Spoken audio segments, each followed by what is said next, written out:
grand merci à Adimas de Campos, un grand chanteur brésilien. Donc vous avez tout de suite compris la couleur de notre culte ce matin, notre célébration dans la cathédrale de Dieu TV avec un vrai Brésilien. Bonjour Abraham, ça va? Ça va très bien, merci pour l'invitation. Tu as trouvé le chemin vers notre cathédrale alors? Oui, elle est magnifique. Tu connais ce chanteur brésilien? Oui, très très bien. On a grandi avec lui. C'est une référence incroyable pour nous, pour notre famille, pour moi-même. Ademar, c'est Quelle vraiment... belle voix, hein? Oui, c'est un père spirituel pour la louange au Brésil. C'est pour l'Amérique du Sud même. Il va nous accompagner ce matin pendant ce culte. Il va revenir suis ravi. plusieurs fois. Oui. Ces jours avec cette période difficile, comment ton église, vous viviez ça? Vous êtes à la maison et toi tout seul, tu vas le dimanche à l'église, il n'y a personne? C'est étrange, hein? C'est complètement... c'est surréel, quoi. On vit quelque chose qu'on n'imaginait pas. De prêcher pour la caméra, seul, sans avoir un Alléluia, un Amen, c'est compliqué. Surtout pour un Brésilien que tout le monde... comme on au stade aime de ça, foot, hein, je veux dire, exactement. tu es sur le terrain et il n'y a pas de retour. En fait, on voit un autre côté aussi, parce que par exemple, dans nos réseaux sociaux, on a une croissance énorme Oui. ce dernier mois, et on voit la soif du peuple, la soif des gens à écouter le message de Jésus. Alors, on a aussi ce côté que ça marche. Encore, la parole, elle marche encore. Toi, tu es pasteur et quelque part, vous êtes trop concentré sur le dimanche matin. Tout est focalisé, bien sûr, l'école le dimanche, 2-3 activités la semaine pour avoir le conscience tranquille. Mais on était trop concentré sur le dimanche matin.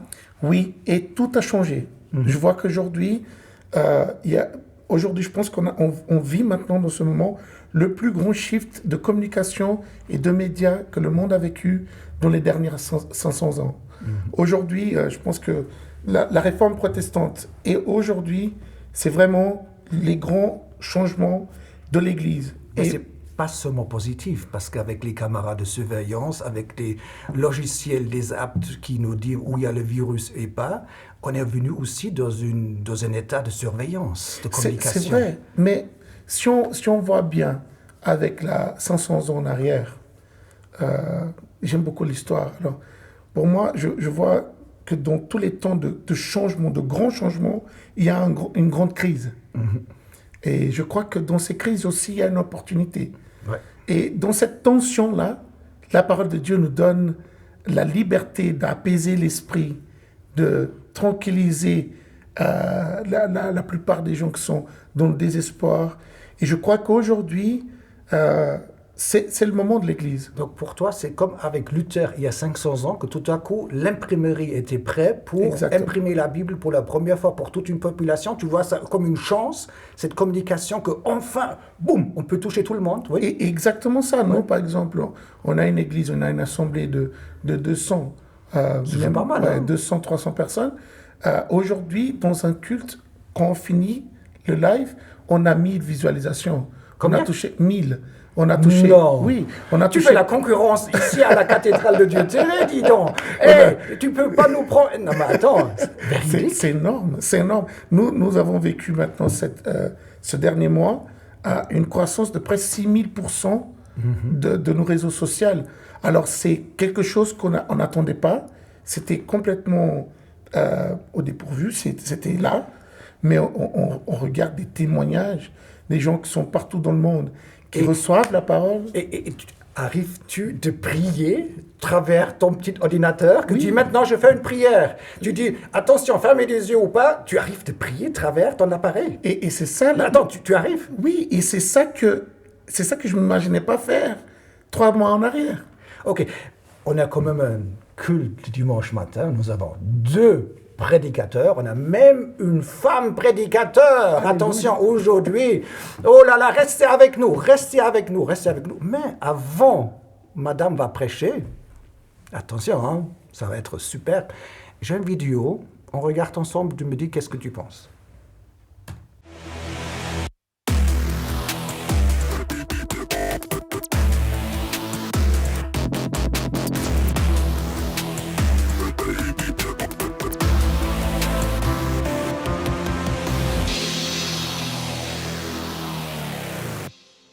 Abra comigo a palavra de Deus em Jeremias capítulo 1, versículo 5.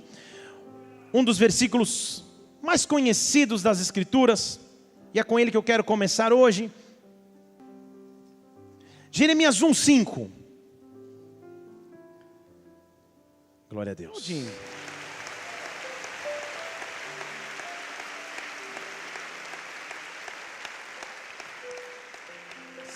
Todo conceito inferior que você tem a teu respeito, eu quebro esta raiz nessa noite, em nome do Senhor Jesus Cristo. Deus te chamou como rei e sacerdote, Deus te chamou como príncipe e princesa, Deus te chamou para reinar com Ele. Não se crê nisso, dê um glória a Deus e aplauda ao Senhor, aplauda-o.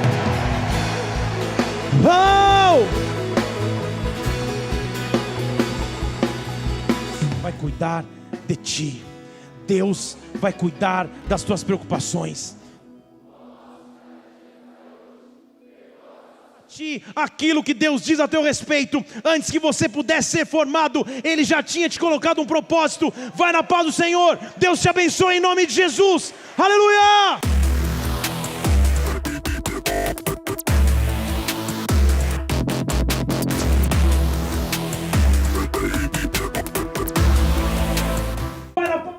Alors Abraham, c'est un petit peu ton rêve de devenir un jour un de ces grands pasteurs, méga church, 5000 personnes et go.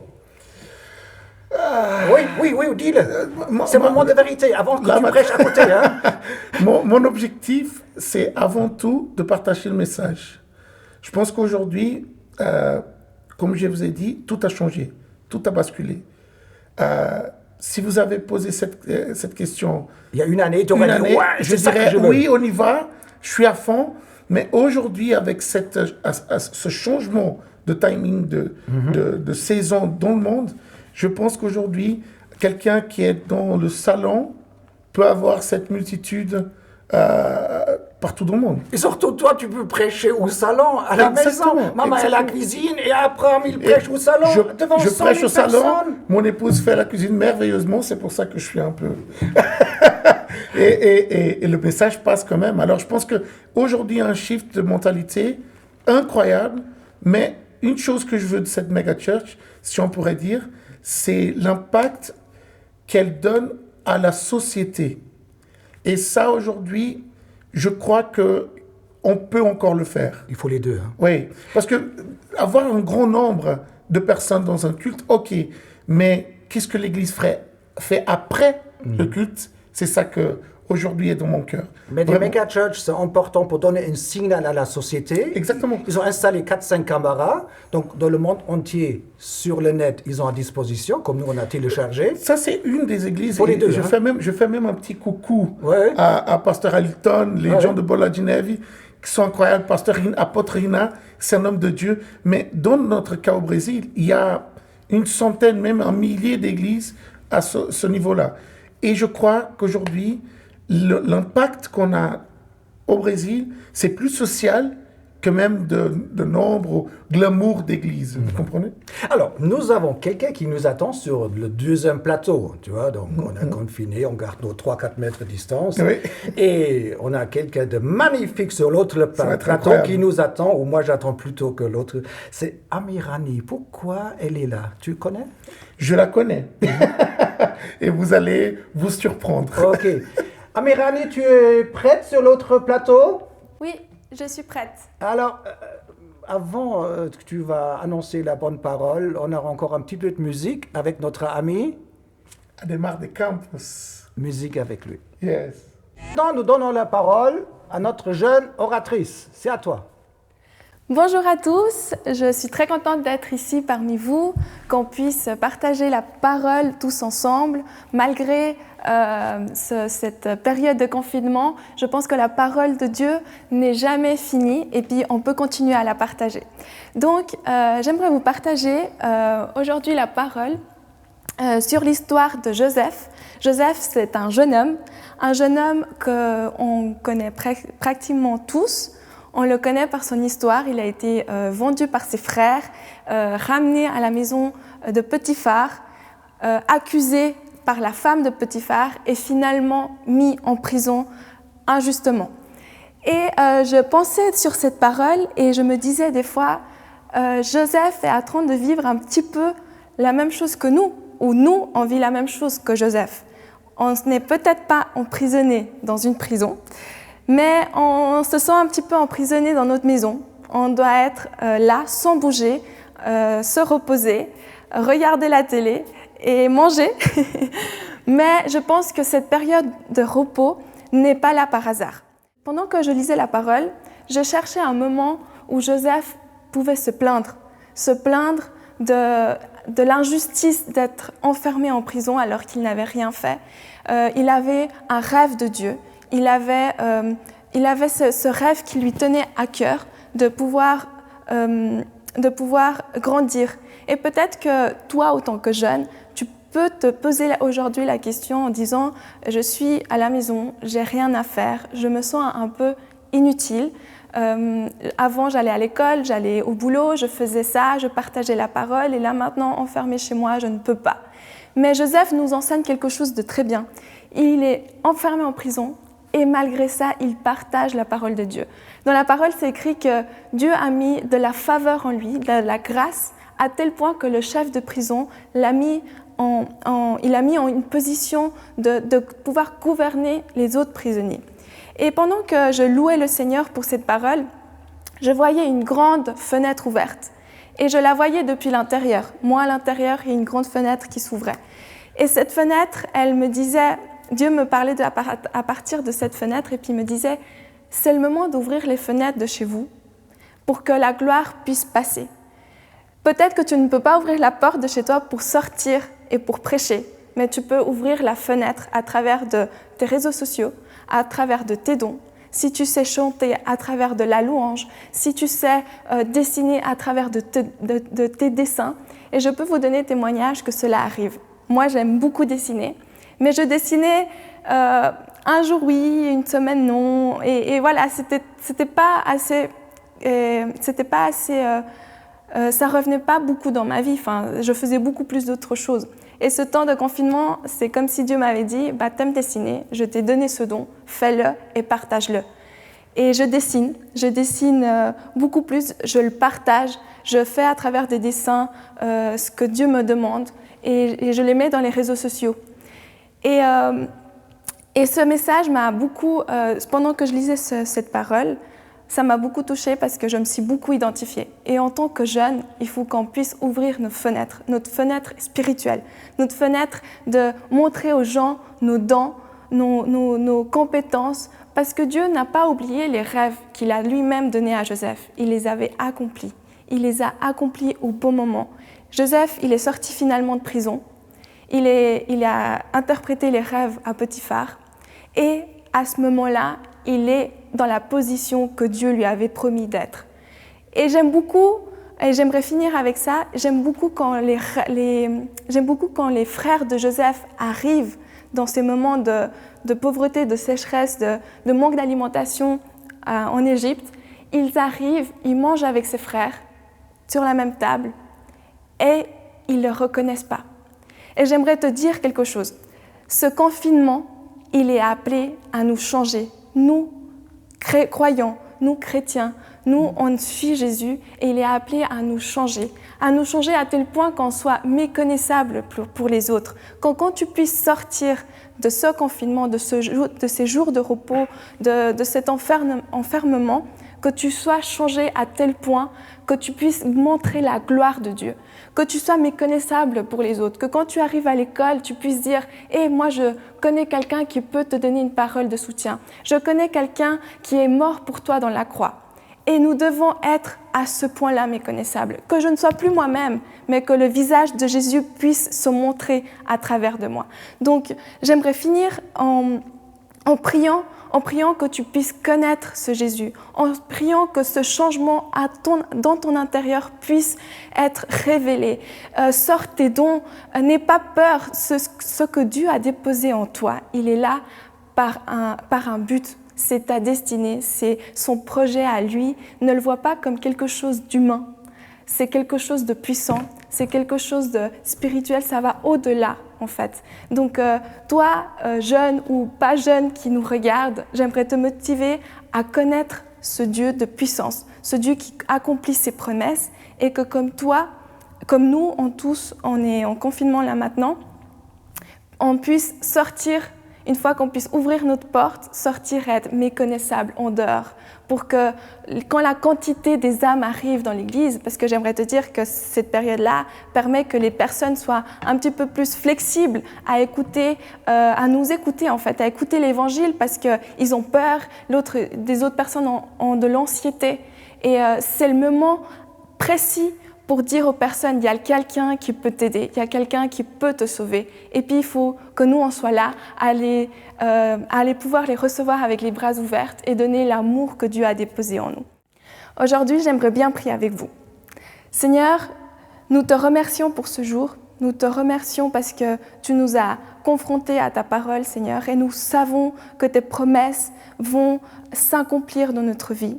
Change notre intérieur comme tu l'as fait avec Joseph, que quand on sortira de cette période-là, ton Église puisse subir un changement à tel point d'être méconnaissable, à tel point de pouvoir ouvrir les bras aux autres personnes qui ne te connaissent pas. Je prie pour ce changement dans toutes les églises de l'Europe. Au nom de Jésus, Amen. Donc j'espère que cette parole, vous puissiez la prendre pour vous. Je suis très contente d'être ici et j'espère qu'on se reverra bientôt pour partager encore plus de Dieu.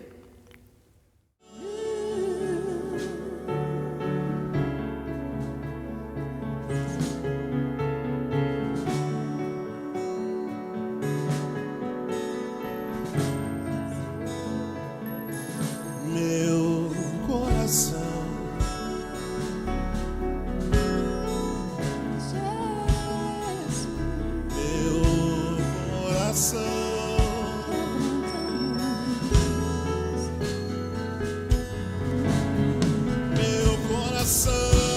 Senhor, quebranto, ó Deus, transforma minha vida, Jesus.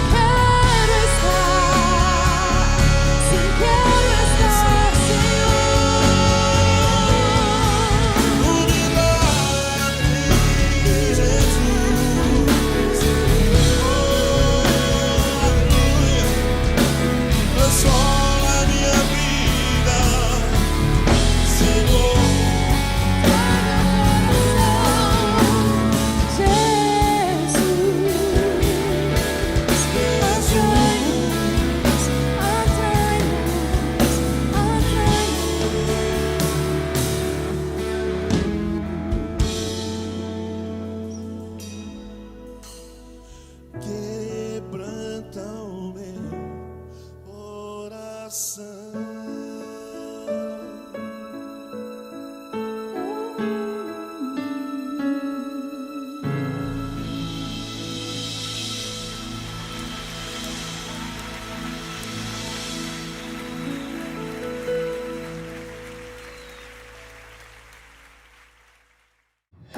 Un grand merci au chanteur Ademar de Campos, un Brésilien de cœur, et quel message de Amirani. Elle s'appelle Amirami Olivier de Gomez et on va demander qu'elle va nous rejoindre sur le plateau, tu peux venir. Mais quel message de penser à Joseph qui était aussi confiné, c'est incroyable. Amen. Bonjour, bienvenue Bonjour. sur le plateau. Merci, c'est un privilège pour moi d'être ici. Quelle idée de penser à ce texte de Joseph. Comment l'idée est venue de partager l'histoire de Joseph? Alors, j'ai commencé à lire en fait tout simplement la parole et avant cela, j'avais justement vu cette fenêtre qui s'ouvrait et quand je l'ai lu, je me suis dit, ah bah voilà, c'est ça, c'est cette parole-là qu'il faut que je donne. Tu as l'habitude de prêcher à la télévision? Non. Alors c'est pas mal pour ça, vraiment. Merci. Mais c'est vrai que ce Joseph, il était confiné, il ne pouvait pas sortir comme il voulait, n'est-ce pas? Non, il était en prison. Mais on voit que malgré qu'il était enfermé, il a continué à prêcher la parole de Dieu, il a interprété les rêves des autres prisonniers, on le voit dans la parole. Et puis voilà, il a continué à faire pourquoi il était appelé en fait. Donc pour beaucoup de gens, c'est un moment, ils jurent, ils envoient Dieu balader et tout. Et pour toi, tu dis, j'ai ce moment, il faut que je l'utilise pour Dieu, c'est vrai? Et tu développes quelque chose, oui? Oui, je pense qu'on finit jamais de connaître Dieu et son cœur. Et je me suis dit, je le dis souvent avec mes amis, avec l'église, les activités, l'école, le travail, on a beaucoup de choses à faire. Et chaque fois qu'on voulait faire quelque chose de plus, on disait, mais on n'a pas le temps. Dieu crée un 8e jour, en fait. Et le confinement est arrivé. Donc, on n'a pas un 8e jour, mais on a eu presque un mois d'arrêter nos activités et de nous consacrer complètement à lui. Ces derniers dimanches, tu ne peux pas aller à l'église. Youpi, je peux rester au lit, oui, ou non? Non, franchement, ça me manque beaucoup. Ah bon? Parce que quand on est actif dans le ministère, dans l'église, on a besoin en fait, c'est se recharger avec les frères, les sœurs. Tu vas pas dans une église brésilienne, non? Non, alors... Parce qu'il faut faire attention, ces Brésiliens, mais ils ont allumé, mais... C'est vrai, hein? Oui, viens l'Amérique de quel du pays? Sud. Moi, je suis de Bolivie. Ouais, tu as la chance, hein? Ah ouais, le chaud, la chaleur, le soleil. Non. Il y a quand même en Amérique du Sud un christianisme qui est très différent d'ici que tu as rencontré en Europe, c'est vrai, hein? Oui, alors en Bolivie, on parle très facilement. Oui. La foi se bouge en fait en liberté, plus qu'ici en Europe. En France, mais c'est pas un sujet. Tu vas dans un bistrot, tu parles de Dieu ou avec un t-shirt Dieu TV, mais on te regarde si je viens d'une autre planète ou si je suis allumé ou comme... C'est pas un sujet de parler de la foi et de Dieu ici en Europe, surtout pas en France. Hein? Non, c'est plus compliqué, mais on y arrivera. On arrive. Donc je pense que c'est notre travail de le faire, même si c'est compliqué ou même si on a on a un peu peur des réactions des gens. Mais tu sais pourquoi malgré tout, c'est différent? Parce que c'est notre culture, ou vous parlez notre langue, ou peut-être on a notre passé ici en Europe. Le christianisme a déjà 1800, presque 2000 ans en Europe, et des gens disent, mais quoi de neuf?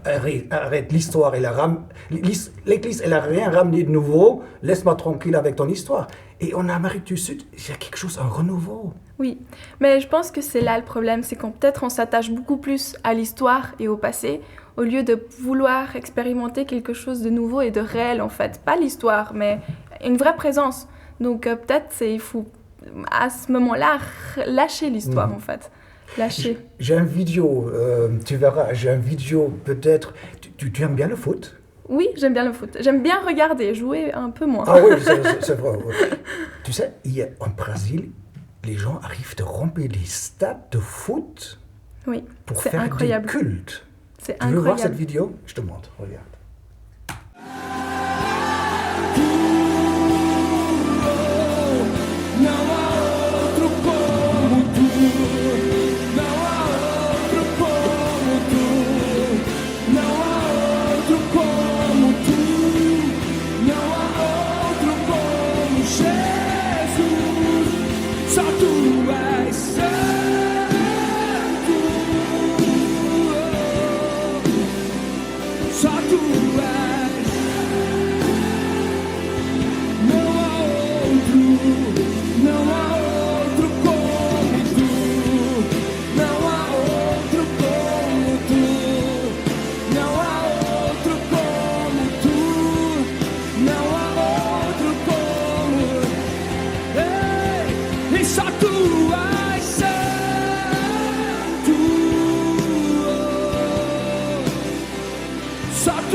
Levante suas mãos aos céus e a sua voz o mais alto que você puder nesse dia.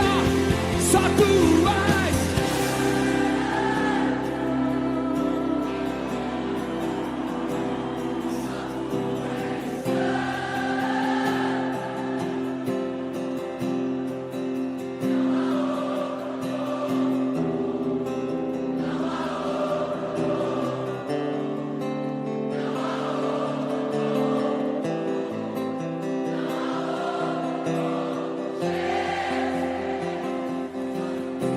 no mundo só agora, sempre me madeiro por mim, me conectou, salvou,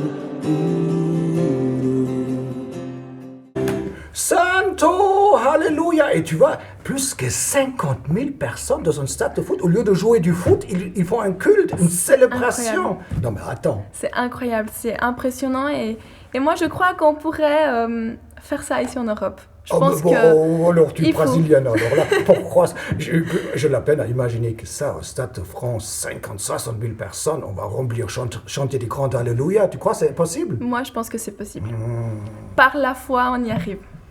Dans la foi, on le voit et je pense que la foi fait qu'on puisse matérialiser les choses. Donc pourquoi pas? C'est le moment. Tu sais, j'étais plusieurs fois en Corée du Sud et il y a 60 ans, le christianisme n'existait pas en Corée du Sud. Ils ont tellement prié le matin entre 5 et 6 et vraiment intercédé pour la Corée du Sud qu'aujourd'hui, en Corée du Sud, il y a 20% de la population qui est chrétienne. Et tu sais le problème pourquoi ça stagne maintenant? C'est le matérialisme. Ouais. On veut avoir une voiture, 4 enfants, une belle maison à la campagne et tout le reste. Et ça stagne. Et peut-être en Amérique du Sud, vous avec vos stats, peut-être ça va stagner aussi demain, hein, on ne sait pas. Alors, je pense que, qui sait, hein, on ne sait pas, bien peut-être oui, peut-être non, mais c'est vrai qu'on a une manière de vivre un petit peu plus différente. Il y a beaucoup de moins de matérialisme. Bien sûr qu'il y en a, hein, on peut pas, il y a de tout, mais je pense qu'il y a de moins. Par le fait c'est des terres tellement riches. Et je pense qu'il y a moins de matérialisme qu'ici. Vous aimez vivre pour Dieu simplement. Oui. Ça, vous avez compris. Hein? Oui, exactement. C'est une chance, vous avez une grande chance. Alors, tu sais, on a encore un deuxième orateur ce matin. Abraham, le pasteur Abraham, il va prêcher. Donc, on va demander à pasteur Abraham s'il est sur l'autre plateau.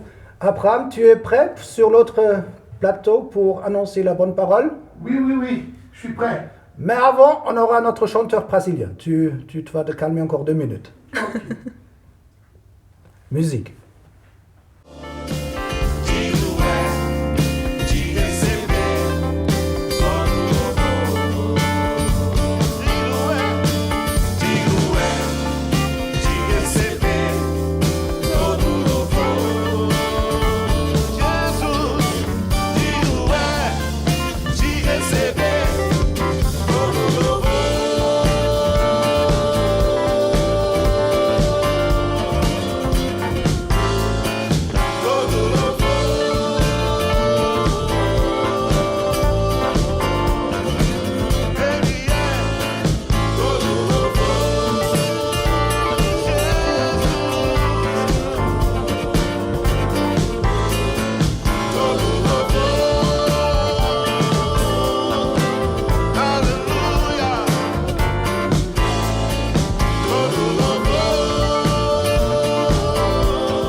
Bonjour à tous, bonjour Cathédrale. Aujourd'hui, nous sommes tous réunis ce dimanche merveilleux et je suis vraiment content d'être là pour parler à vous et savoir que Dieu est bon. Aujourd'hui, normalement, je serais sur mon pupitre dans mon église locale, mais Dieu a changé tout, a changé notre agenda et aujourd'hui, je parle à vous. Et comme c'est déjà dit, c'est toute la francophonie qui est là, qui est vraiment rassemblés pour louer, pour célébrer l'Éternel et nous sommes contents aussi d'être là. Aujourd'hui, vraiment, mon cœur pour vous, c'est que vous puissiez recevoir la parole, le message, l'Évangile et être transformés par cette parole. Amen. On va lire maintenant un texte de 1er Corinthiens, chapitre 13, verset 13. Il est simple, mais il a beaucoup de puissance pour ces journées-là, maintenant, ce temps qu'on vit, qui est complètement atypique. Et il dit comme ça, maintenant donc, ces 3 choses demeurent. La foi, l'espérance, la charité. Mais la plus grande de ces choses, c'est la charité. Aujourd'hui, beaucoup de gens se demandent comment on va vivre et survivre à un tel événement global. Et moi, j'ai compris pendant ces 3 dernières semaines que l'Église, maintenant, elle a commencé et elle devient quelque chose qu'elle n'attendait pas. Même moi, je ne m'attendais pas d'être ici ce matin merveilleux et de partager le message avec vous. Mais j'ai compris une chose, que l'Église, elle est plus grande que les bâtiments. L'Église, elle est plus grande que des lieux, des stades, même des places publiques. L'Église, le corps du Christ, il est partout. Et aujourd'hui, vous êtes chez vous, nous sommes ici et nous sommes ensemble, connectés par le message de la croix. Et j'ai compris maintenant, j'ai compris que l'Évangile, il est basé dans 3 choses. La foi, l'espérance et la charité, l'amour. On peut simplifier. Et pour donner un peu le contexte de ce texte, je commence par Paul, qui rentrait dans la ville d'Athènes et il cherchait comment parler de Dieu pour ces gens qui étaient philosophes, les gens qui étaient savants de l'époque, les gens qui étaient respectés par la sagesse qu'ils avaient, la connaissance qu'ils adoraient tant. Et dans la ville d'Athènes, il y avait plusieurs hôtels.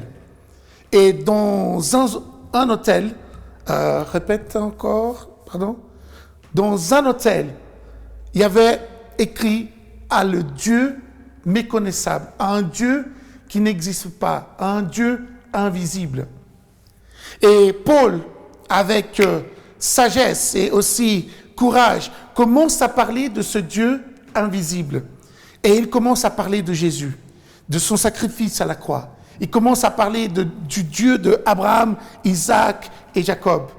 Et pendant plusieurs minutes et même des heures, il a commencé à décrire qui était Dieu. Et nous pensons que ce message a été puissant et que beaucoup de gens ont reçu le message. Mais en fait, non. Le message qui était chargé de connaissances, chargé de sagesse, a provoqué la colère des gens. Et le résultat de ce message, c'est Paul en train d'être chassé de la ville d'Athènes. Et il part d'Athènes et il va à Corinthe, une ville simple, une ville qui était complètement dépourvue, avec des tragédies, avec de la pauvreté, avec rien de bon. Et avec simplicité, avec un message de la croix simple, et avec la puissance de ce message, il a réussi à transformer la ville de Corinthe. Et pendant plusieurs même années et décennies, la ville de Corinthe était la ville la plus importante du réveil chrétien. Pasteur, pourquoi tu parles de ça? Je t'explique. Beaucoup de fois, Dieu nous retire de notre sagesse, notre connaissance, notre savoir-faire, pour nous montrer avec simplicité qu'est-ce que va demeurer. Aujourd'hui, nous sommes dans un moment d'isolation sociale et on comprend maintenant que la famille est le plus important, que les relations plus proches, c'est plus important, que les aînés sont les plus importants. Maintenant, on comprend avec notre cœur, pas avec notre tête, pas avec nos activités quotidiennes. C'est pas maintenant ton travail le plus important, c'est ta santé. Aujourd'hui, c'est pas le plus important ce que tu as, la voiture que tu as. Aujourd'hui, même si tu as de l'argent pour aller dans un bon restaurant, dans un bon hôtel, tu peux prendre un vol à Dubaï, tu peux pas. Parce que le plus important n'est pas ça. Et aujourd'hui, je veux te parler. Oui, je veux te tutoyer parce que comme un bon Brésilien, on est chaleureux. Je veux te tutoyer et dire que le plus important, c'est l'amour dans ta famille. C'est l'amour dans ta maison. Comment on va avec ton épouse? Comment on va avec ton époux? Comment on va avec tes enfants? C'est tellement difficile maintenant, hein? Ce moment avec les enfants, 24 heures sur 24 à la maison. Oui, c'est incroyable de vivre ce qu'on n'imaginait jamais vivre. C'est irréel même. Mais Dieu a provoqué en nous une grande perte pour qu'on puisse comprendre la réelle valeur de ce qu'on a. Et 3 choses pour l'Église aujourd'hui. Vous qui êtes chrétiens, qui m'écoutez maintenant, on doit savoir, il y a 3 choses qui ne vont pas changer. La première, c'est la foi. Aujourd'hui, je suis à la ville de Yverdon. J'aime cette ville parce que cette ville a été proclamée autrefois la ville de la foi. Yverdon et Vaud, Genève, nous sommes connus en Suisse comme un pays que la foi a été établie dans la fondation et les fondations de ce qu'on vit aujourd'hui. C'est par la foi qu'un jour, des hommes ont venu et ont établi cette civilité, cette nation. Et aujourd'hui, c'est la foi qui va nous rétablir. Aujourd'hui, écoutez-moi bien, c'est la foi. C'est la foi que tu as besoin.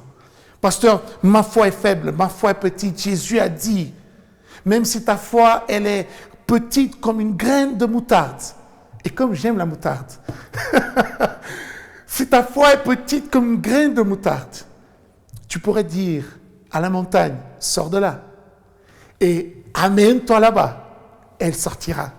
Aujourd'hui, la Suisse, les nations ont besoin de foi.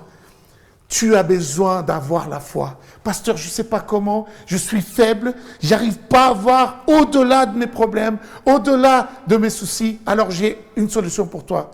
Prie maintenant et demande au Dieu qui donne la foi pour te augmenter, pour te donner cette foi. Deuxième chose que tu as besoin aujourd'hui, deuxième chose, l'espérance. Oui, je sais, nous sommes tous maintenant concernés. On est totalement dans le doute. On est incroyablement perdu. Mais aujourd'hui, je sais qu'il y a quelqu'un qui a l'espérance en Dieu. Je sais qu'aujourd'hui, il y a quelqu'un qui va ce matin dire, non, Dieu est bon et sa miséricorde dure à jamais. Dieu est bon. Ce n'est pas de l'optimisme pur et simple, c'est de l'espérance. L'espérance n'est pas une motivation. L'espérance, c'est une conviction que Dieu prend soin de nous. Dieu prend soin de toi. Si tu m'écoutes aujourd'hui, si tu es dans le désespoir, je veux te dire aujourd'hui, Dieu veut prendre soin de toi. Si tu es affecté par ce virus, ou même si tu es malade d'une autre maladie, Dieu veut prendre soin de toi. Aujourd'hui, il y a une vague d'espérance qui touche les nations. Aujourd'hui, il y a une vague de grâce qui touche les nations. La troisième et dernière chose, c'est l'amour. Vous savez que l'amour, c'est ce qu'on a besoin aujourd'hui. Avec cette isolation, cette séparation, l'amour se refroidit. Mais je veux prophétiser, je veux déclarer même que l'Église de Jésus sera débordée par son amour et aussi transformera les nations par l'amour. Aujourd'hui, vous ne savez pas, mais il y a des églises qui se battent pour les démunis. Il y a des églises qui se battent maintenant. Il y a des ministères, et je vous honore maintenant. Il y a des gens qui veulent, même dans tout cette histoire tellement incroyable qu'on vit, il y a des gens qui ont l'amour. Alors, lève-toi en amour. Et si tu n'as pas l'amour de Dieu, si tu ne ressens pas cet amour, je veux prier pour toi maintenant. 3 choses demeurent. La foi, l'espérance et l'amour. Avec simplicité, je rentre maintenant dans ton foyer, dans ta maison, et je te parle directement. Et je te dis, tu n'as besoin que de ça, de la foi, de l'espérance et de l'amour. Prions maintenant. Père éternel, je bénis chaque foyer, je bénis chaque vie, et je déclare maintenant que la foi soit renforcée, que l'amour soit libéré, que dans chaque foyer, chaque vie qui m'écoute, qui me voit maintenant, soit vraiment touchée par ton amour, qu'elle puisse rencontrer ton amour encore une fois. Et aussi, Seigneur, qu'elle puisse être remplie par l'espérance que demain, tout sera différent et qu'aujourd'hui, tu prends soin de nous. Au nom de Jésus-Christ. Amen. Que Dieu vous bénisse. Et je suis vraiment content d'être ici avec vous. Et j'espère vous revoir prochainement. Au revoir. Te conhecia, de ouvir falar, mas agora de contigo andar, eu sei o Deus que tem, meu Rei, Senhor e Pai. Te quero em minha vida mais e mais.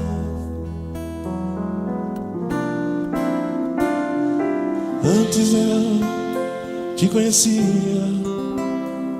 de ouvir falar, mas agora de contigo andar.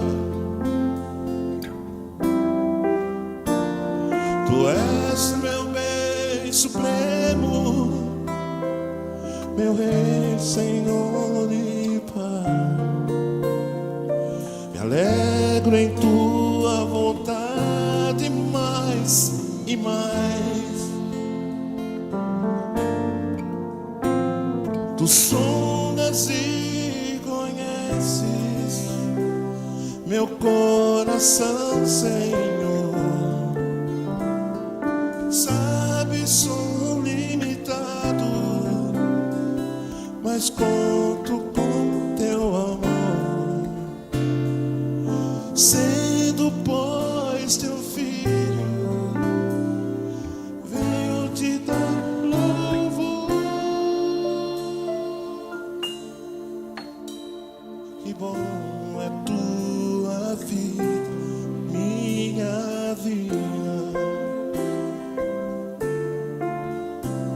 Que glória é tua vida, minha vida. Me alegro em tua vida.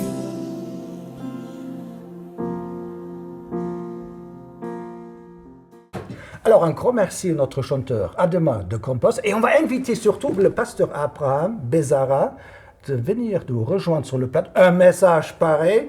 Tu peux venir sur ce plateau nous rejoindre. Mais comment l'idée est venue de parler d'Athènes et de Corinthe? Oui, Il y a des réactions si différentes. À Athènes, les gens étaient tellement dans la connaissance, ils ont rejeté l'évangile. Et là, à Corinthe, boum, méga church, carrément. Mais c'est exactement ça qu'aujourd'hui je vois que Dieu est en train de travailler dans l'Église, de retirer tout ce qu'on sait, qu'on pense savoir, qu'on pense amener pour l'Église et de faire demeurer le simple. Et c'est le simple qui a le résultat. Parce qu'à Corinthe, c'était des pêcheurs, c'était beaucoup de Exactement, des gens navigation, simples. des Romains, c'était une base militaire, et c'était des gens qui ont accepté l'évangile facilement. Donc, ce n'était pas des simplistes, non? Non, et c'est incroyable que oui et non, parce que c'était pas à eux de recevoir, c'était Paul lui-même qui a changé la mentalité. Je pense qu'aujourd'hui, avec tout ça qu'on vit, Dieu ne change pas seulement les gens, Dieu change l'Église. Dieu change la manière que les pasteurs prêchent, la manière que nous pensons Église. C'est la manière que nous voyons. Notre philosophie. Exactement. Nos connaissances, nos théologies, notre manière de dire tel est comme ça, tel est comme ça. Aujourd'hui, ce qui va demeurer, c'est la foi, c'est l'espérance et c'est l'amour. Point. Et tu as vu la jeune Amiré Olivier de Gomez, comme elle a prêché, il n'a pas fait l'école biblique ou la théologie Et- à l'époque. Mais il fallait un protocole, n'est-ce pas? 4 ans de théologie. Mais tu as vu comme elle a prêché. Et aujourd'hui, je crois vraiment, elle représente cette nouvelle génération qui va venir avec une puissance, avec une grâce, avec une simplicité. Et c'est ça qu'on a besoin. L'Église, aujourd'hui, a besoin de chaque fois de plus de gens qui soient simples, qui ont le cœur pour Dieu et qui parlent Franchement. Mais tu parles de l'église ou la prêche à Athènes, ça correspond un petit peu à l'Europe, la connaissance. Exact. La France qui croit qu'ils ont tout compris. Exact. Ils n'ont pas compris grand-chose. Mais quelque part, Corinthe, c'est l'Amérique du Sud. Vous louez Dieu dans cette simplicité, dans les stades, dans les jeans foutus. Et Alléluia, oui, ils font le Big Mac pendant 10 heures. Au lieu de jouer du foot, ils sont dans un stade de foot. Et pendant 10 heures, c'est des grands Alléluia. Tu as vu ça? Qu'est-ce qu'on a montré? Et c'est incroyable Ça, c'est parce que... Corinthe. Oui, et c'est incroyable parce qu'il y a une petite correction. C'était pas seulement un stade, c'était 3. Ouais, ouais. En 12 3 heures, stades 3 stades différents. Vous êtes Que fous, les deux Brésiliens, étaient remplis et un autre était 80% rempli. Alors, c'était les 3 stades au même moment qui étaient en train de louer avec c'était incroyable. Mais l'idée, aujourd'hui, je le pense, que c'est pas une question de culture. Ce n'est pas une question de pays. Ce n'est pas une question de ville. C'est une question de foi. Mais il faut faire attention que la culture ne vient pas un piège pour ouvrir son pays pour la foi. Parce qu'on voit bien la Corée du Nord et Corée du Sud, on voit la Chine avec la Chine avec 100 millions de chrétiens, donc c'est un esprit de ouvrir son cœur. Et la France doit faire attention, la francophonie doit faire attention, de ne pas croire que nous avons tout compris et par la philosophie, ils rejettent la foi. C'est la puissance, c'est tout simplement la puissance. Et j'aimerais même partager quelque chose que... Mais cours, 30 secondes. Ouais, je veux partager seulement ça. C'est la conclusion après. Moi, je crois que la puissance, ce n'est pas ce que l'Église a compris dans les derniers 30 ans, quand nous, les chrétiens, on croit comme pentecôtisme. Je crois que la puissance, elle est plus simple, elle est plus accessible, elle est plus même tranquille. Et aujourd'hui, on doit être ce qu'on doit être. C'est tout simplement ça. Soyez vous-même et Dieu vous utiliserez. Pasteur Abraham Bezara, c'est un plaisir de d'accueillir sur notre plateau. Et vous voyez, vous pouvez vivre le christianisme avec 12 volts. Ça marche. Vous pourrez vivre votre christianisme avec 220 volts, déjà plus de puissance. Il y a des chrétiens qui vivent leur christianisme avec 10 000 volts. Attention quand vous touchez le câble, n'est-ce pas? Donc, à la prochaine. À la prochaine. Merci beaucoup pour cette invitation. Shalom, que Dieu vous bénisse.